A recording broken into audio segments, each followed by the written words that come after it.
우리 시편 12편의 말씀은 여호와 하나님의 도우심을 바라는 다윗의 기도에 대한 말씀을 배웠습니다. 이 14편의 말씀은 이렇게 하나님만 의지하는 다윗에게 하나님의 응답이 속히 이루어지지 않았을 때 바로 그 이루어지지 아니하는 그 암흑 속에서 이 노래를 부른 것입니다. 다윗은요, 오직 하나님만 의지하는 신앙으로 하나님께 이제 모든 것을 피했습니다. 그런데 내가 하나님 앞에 피했는데 하나님께서 내게 그 어떤 반응도 보이지 않을 때 바로 이 처절한 그 부르짖는 방식에 대해서 오늘 본문에서 얘기하는데 그 말씀을 뭐라 얘기하죠? 1절과 2절에 그 말을 하고 있습니다. 무슨 방식이지요? 어느 때까지, 어느 때까지라는 이 단어를 쓰고 있다는 것입니다. 어느 때까지 하나님께서 응답하지 않겠는가? 어느 때까지 나에게 숨기시겠는가? 이제 그런 이야기를 하죠. 그래서 오늘 다윗은요, 하나님을 의지하고 하나님을 바라고 하나님만 역사해 주시길 기다렸는데 나타나지 않을 때 어느 때까지 그렇게 이야기합니다. 그래서 1절에 뭐라 말씀하세요? 나를 잊고 계시지 않으신지 어느 때까지 그렇게 얘기하지 않아요. 주의 얼굴을 어느 때까지 숨기고 계시겠는지. 그래서 하나님께서 응답해 주지 아니하고 자기의 얼굴을 숨기시니까 2절에 보니까 내 영혼에 번민하고 근심하기를 어느 때까지 또 해야 하는가 라고 말하고요. 더 나아가서 내가 하나님 앞에 이 응답을 기다리고 있는데 원수들이 이 번창하고 원수들이 기뻐하고 원수들이 날뛰고 그리고 그 악의 세상이 너무나도 벅차 있을 때 원수들은 어떻게 해요? 오히려 나를 더 공격하고 그리고 그들의 정당함과 그들이 살아가는 삶의 방식이 옳음을 나타내는 그것을 어느 때까지 내가 보아야 하는가 라고 이야기하고 계신 것입니다. 그래서 다윗이요, 하나님 앞에 자기의 처절한 상황을 어느 때까지 자기에게는 숨기시고 악인들의 설치는 것을 어느 때까지 보아야 하는가 라고 오늘 간구하고 있는 내용이지요. 그럼 다윗은 왜 이런 간구를 하였을까요? 12편에서요, 악인이 설치고 또 의인들이 설 자리가 없을 때 다윗은 하나님을 향하여 뭐라고 얘기했죠? 또 의인을 향하여 어떤 고백을 했죠? 하나님의 신실함을 얘기했어요. 그래서 하나님의 신실한 하나님 말씀의 순결함을 무엇과 비교했습니까? 은이 도가니 속에 7번 들어갔다가 나와서 그 순수함과 정결함 같이 하나님 말씀이 순수하고 또 영원하고 또 그 하나님 말씀 변개치 않음을 믿었다는 말씀입니다. 이렇게 하나님의 온전하심을 믿고 하나님이 그 하신 말씀이 시건치 아니함을 믿었는데 그 하나님이요, 나에게 나타나는 그 현상이 아무런 반응이 없을 때 자기에게 주어진 환경이 암흑과 같은 상황이 되었을 때 오늘 다윗은요, 시편 13편의 노래를 부르면서 하나님, 영원히 나를 잊으셨습니까? 왜 하나님, 여호와 하나님, 왜 그 얼굴을 내게 드러내 보이지 않습니까? 라고 부르짖고 있는 것입니다. 그리고 이 다윗은요, 이런 부르짖음을 우리가 왜 할 수 있었죠? 우리 시편 11편에도 그런 얘기 하잖아요. 여호와 하나님 눈은 인생들을 통촉하시고 그의 안목이 그들을 감찰하신다. 그렇게 이야기하고 계십니다. 다시 말하면 하나님 어떻게 우리 인생들을 하나님 보좌에서 그 하늘에서 굽어 살펴보고 계신다는 말입니다. 그래서 인생들이 그 하나님 앞에 벌거벗게 다 보인다는 거지. 그의 외적인 행동이나 아니면 그 마음속까지 우리 하나님 살피고 계신 하나님인데 정작 하나님께서는 지금 의인인 다윗에 고통당하고 있고 의인들은 고통당하고 있고 이 12장에서 그러잖아요. 억울하게 만들고 고통스럽게 만들고 가련하게 만드는 그 악인들에게 우리 하나님 보시면서 왜 건져주시지 않으심에 대한 그 답답함, 그 얼마나 더하겠냐는 것입니다. 그러니까 의인들을 향해서 다윗이 믿고 있고 의지하고 있는 하나님이 아무런 반응을 보이지 않을 때 2절에서는 원수들이 뭐라 그러죠? 어떤 행동을 하죠? 더 공격을 가하고, 그러니까 원수들이 나를 치며 자랑한다는 것입니다. 왜 자랑해요? 내가 하나님 의지하고 하나님 방법대로 살아가는데 하나님은 내게 나타나주지 않으니까 오히려 원수들이 비웃는 것 아닙니까? 그러니까 다윗은요, 그 원수들의 자랑, 원수들의 교만함을 부르기 위해서 자기에게 나타나는 현상을 뭐라고 얘기하고 3절에 보니까 있잖아. 여호와 내 하나님이여 나를 생각하사 응답하시고 나의 눈을 밝히소서. 들을 건데 내가 사망의 잠을 잘까 한다는 것입니다. 왜 그러지요? 악인들이 자기를 조롱하고 치고 멸시하고 내가 하나님의 의를 따라 사는데 하나님께서 내게 응답해 주지 않으면 어떤 현상이 나지요? 나의 눈이 어두워지고 나는 사망의 잠을 잘 수 있다는 말을 하고 있습니다. 이것을 뭐라고 얘기하는 겁니까? 다윗의 흔들림입니다. 4절에서도 그런 얘기 나오잖아요. 자기가 흔들린다는 것이. 그러니까 하나님을 바라보던 눈이 어두워지고 보니까 3절에서는 뭐라 그랬습니까? 나의 눈을 밝히소서 한 얘기는 뭐죠? 내 눈이 어두워질 수 있다는 것입니다. 이제 어두워진다는 얘기가 뭡니까? 내가 저들과 동조할 수 있는 길을 간다는 것입니다. 내가 저들과 동조하고 저들의 불의 속에 내가 있을 때 나의 걸어가는 그 삶 자체가 사망의 잠이 된다는 것이지요. 그래서 내가 하나님을 떠나 악인들과 결속, 그들에게 굴복하는 이 사망의 잠에서 벗어나게 해달라고 다윗은 기도하고 있다는 것입니다.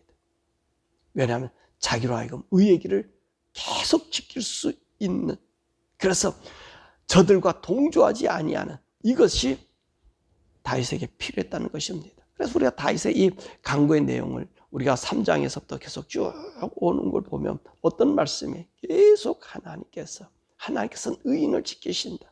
하나님 의와 함께 하신다. 하나님 악인을 심판하시고 하나님께서는 의로 세우신다.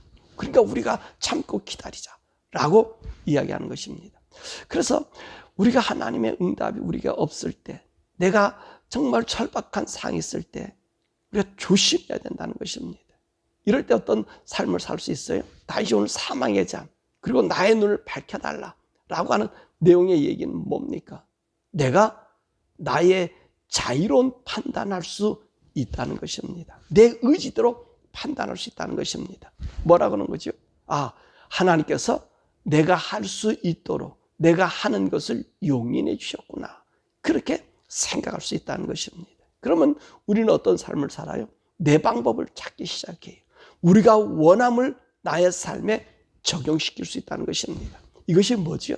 바로 우리 인생들에게는요, 큰 위기면서 성도들에게 있어서는요, 이것이 사망의 잠이 될 수 있다는 것입니다. 왜 그럴까요? 왜 사망의 잠이 될까요? 하나님 의지하는 사람은 끝까지 하나님만 의지하고 걸어가야 되는데 내게 모든 것이 치를 것 같고, 오늘 4절의 말씀 보면 이 원수들이 이르기를 내가 그를 이겼다, 그렇게 얘기한다는 말이에요. 다시 말하면 그래서 내가 흔들린다는 말이지. 그 말은 뭡니까? 하나님을 참고 의지하던 나의 의지가 꺾여져 버리는 거예요. 내가 하나님을 믿고 따르던 그런 모든 방식을 이제 버려버리는 거예요. 그리고 내 방법을 찾고 내가 할 수 있는 길들이 무엇인가? 하나님 의지하는 의지가 아니라 이제 야합하고 결탁하는 삶을 살아간다는 것입니다. 자, 이럴 때 사람들이 뭐라 그러죠? 이 대적들이 뭐라 그러는 거예요. 내가 그를 이겼다 한다. 그 얘기는 뭐죠? 너도 별 수 없구나. 너도 우리와 같이, 그게 뭐 하나님 믿는 믿음. 그래, 끝까지 하나님, 네 방법을 찾고 니를 도와줄 사람을 찾고 네가 의지할 사람을 찾는 거, 그게 현명한 것이야 라고 이야기한다는 것입니다. 이것이 우리 성도들은 사망의 잠이 될 수 있어요. 참 극한 시련, 극한 어려움이 올 때는요, 그렇죠, 하나님보다 우리 주위에 있는 내가 하고 싶은 것, 내가 느끼고 싶은 것을 행하고 싶을 때가 있다는 것입니다. 이럴 때 우리는 어떤 사람이 되는 거죠? 대적들의 조롱거리가 되는 거예요. 물론 그들이 우리의 친구가 되는 것처럼 얘기하고 도와주는 것처럼 얘기하지만 따지고 보면 그들도 우리를 비웃는 거예요. 왜 비웃는 거예요? 그렇게 될 걸 왜 옹고집을 부려, 고집을 부려, 지혜롭지 못하게, 이런 생각을 그들이 속으로 한다는 거죠. 자, 그럴 때 이 다윗은요, 자기가 이런 사망과 그런 마음, 극한 상을 이길 수 있는 행위가 무엇인가? 바로 5절에 얘기하고 있습니다. 나는 오직 주의 사랑을 의지하여 싸우니 나의 마음은 주의 구원을 기뻐한다 라고 얘기합니다. 무엇을 얘기해요? 자신을 지키고 하나님만 의지하겠다라고 하는 것입니다. 이것이 인생의 고비지요. 내가 찾고 내가 내 마음대로 해석하여 내 환경을 탈피하고 싶은 이것을 거절하고 오직 하나님만 바라는 그 한계 상황, 이것을 극복하는 자가 참 믿음의 사람 아닙니까? 믿음의 결과, 즉 하나님의 손길을 의지하는 자. 자, 사실 우리는 이것을 잘 극복하지 못한다는 것입니다. 그래서 우리가 하나님의 그 능력을 체험하지 못해요. 하나님을 의지할 때는요, 극한 상을 가는. 우리 믿음이 뭐라 그랬죠? 이 생명이잖아요. 믿음은 생명이에요. 삶과 죽음이 믿음에 있는 거예요. 그러면 살아있는 믿음은 뭘까요? 극한 상황을 넘어 하나님을 의지하는 게 그 믿음이잖아요. 그게 생명이잖아요. 생명은요, 하나님 손에 있다면서요. 생명은 하나님의 주인이라면서요. 근데 우리는 어떤 것을 찾아요? 이 믿음은요, 끝까지 가지 못한다는 거예요. 중간에 내가 그 고비를 넘기지 못해요. 그러다 보니까 하나님의 생명이, 하나님의 역사가 우리에게 일어나지 못한다는 것입니다. 그러니까 다윗은 뭐라고 얘기합니까? 나는 그 하나님의 능력을 의지하겠다는 거예요. 하나님의 구원만을 바라겠다는 거예요. 내 마음 주의 구원을 기뻐하지 내가 정했던 길로 걸어가는 것이 아니라는 거예요. 하나님 앞에 정한 나의 믿음의 그 삶을 하나님께 보이겠다는 말씀입니다. 그래서 5절에 나는 오직 주의 사랑을 의지하고 싸우니 나의 마음은 주의 구원을 기뻐하리로다. 그분만 의지하겠다는 고백을 합니다. 다윗은요, 이런 상황을 극복하는 그 일은 6절에 이야기하고 있습니다. 말하면 내가 여호와를 찬송하리니 이는 주께서 내게 은덕을 베푸십니다. 자, 이 말은요, 다윗은 현실이 아니란 말입니다. 현실을 보는 것이 아니라 장차 있을 하나님의 은혜 베푸심을 찬양하고 기다린다는 것입니다. 그분은 반드시 나를 도우실 것을 믿는다는 것입니다. 그리고 내가 당한 이 모든 이 과정은 하나님의 은덕 속에, 하나님의 은혜 속에, 하나님의 이끌림 속에 있다고 믿는 거예요. 그래서 영어 성경의 번역은 어떻게 했냐면 I'll sing to the Lord for He has been good to me라 그랬어요. 그러니까 무슨 말씀하고 있는 거예요? 내가 이 노래를 부를 것이라는 거예요. 뭐냐면 지금 이 답답한 상황, 이 모든 것을요, 지금 현실로 보는 것이 아니라 앞으로 하나님 나에게 해주실 은혜를 찬양한다는 거예요. 그러면서 뭐래? 그 지나온 모든 과정은 이 모든 과정은 좋은 것이었다. 선하게 나를 이끌으셨다는 거예요. 여러분, 이 신앙을 우리가 가져야 돼요.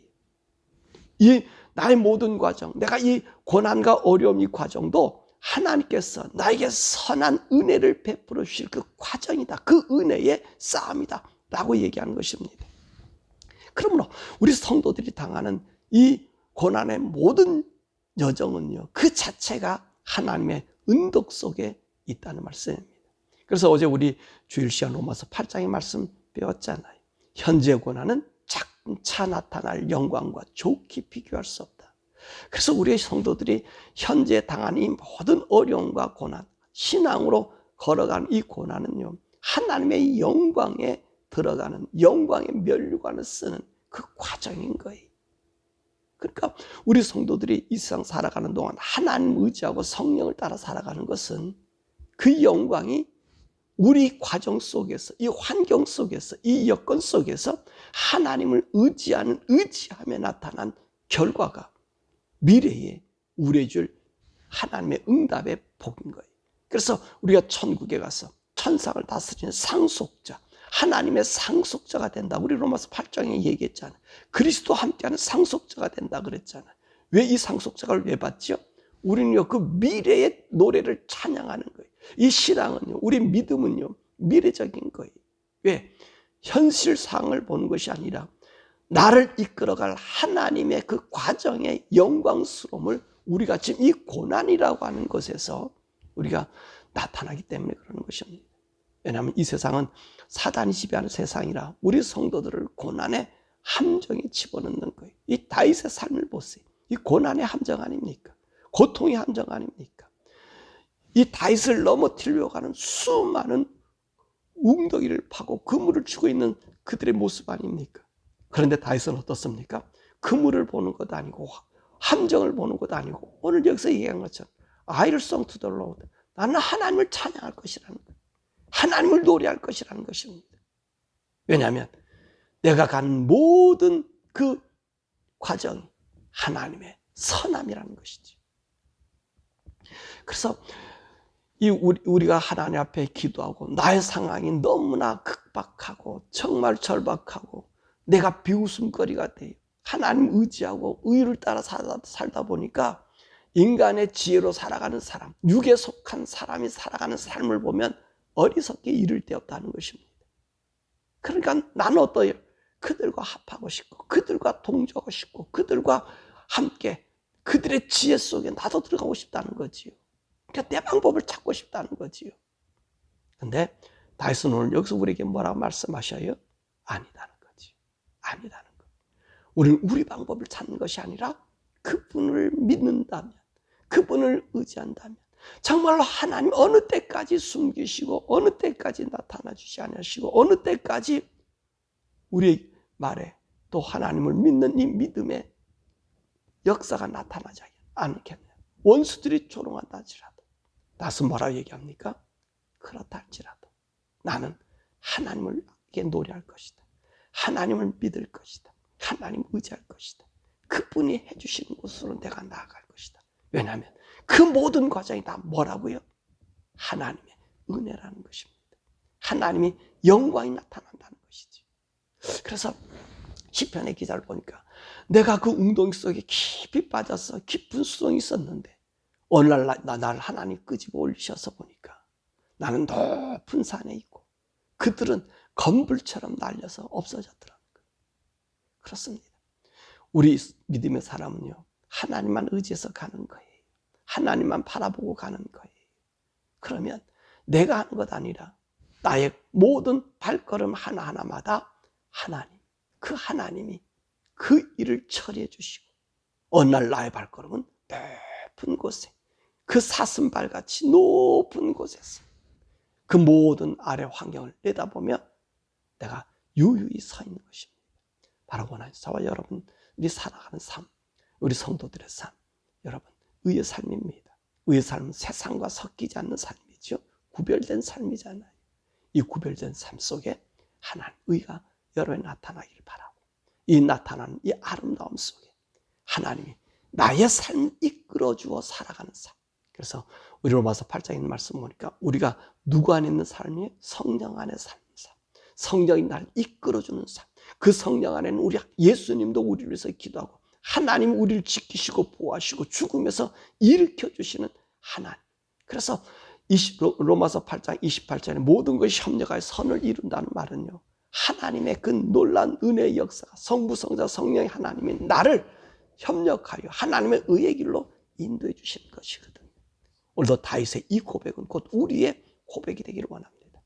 다윗은 하나님이 바라보고 믿고 나갈 때 그분이 그 은혜 속에서 세워주시는 그 은총을 바라보았듯이 하나님의 성령의 사람 저와 여러분들이 하나님을 바라보고 하나님을 의지해서 그분이 나의 삶을, 성령님 나의 삶을 이끌어주시는 그 놀라운 은총을 바라보길 바라고, 한국이 암울하고 참혹한 상황이라고 여러분 뉴스를 보면 참 답답하기 이를 데가 없는데 의의 성도들이요, 여러분들은 하나님 의지하십시오. 하나님의 신앙 안에 가십시오.